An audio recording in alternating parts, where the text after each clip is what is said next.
Hey everyone, welcome back to the channel. Today, I'm excited to introduce you to QuizGecko, an AI question generator that's revolutionizing the way we study and test our knowledge.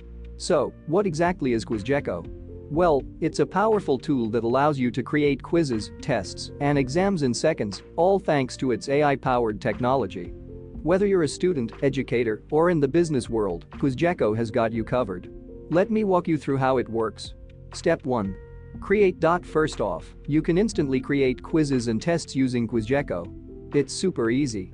You can use existing content like PDFs, docs, or even PowerPoint presentations.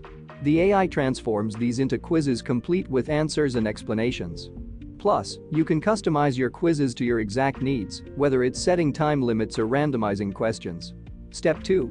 Share. Embed. Once you've created your quiz, sharing it is a breeze.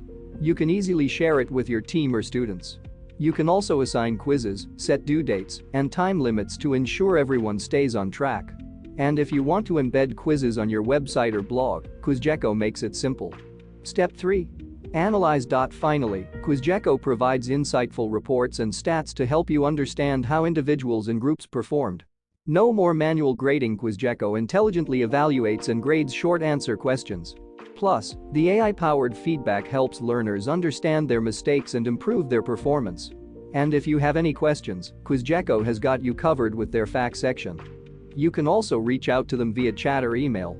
So, whether you're a student looking to study smarter, an educator wanting to elevate your teaching, or a business needing to boost knowledge and evaluate skills, QuizGecko is the tool for you. Don't forget to check out their latest blog posts for more insights and tips. That's it for today's video. If you found this helpful, don't forget to give it a thumbs up and subscribe for more content. Thanks for watching, and I'll see you in the next one.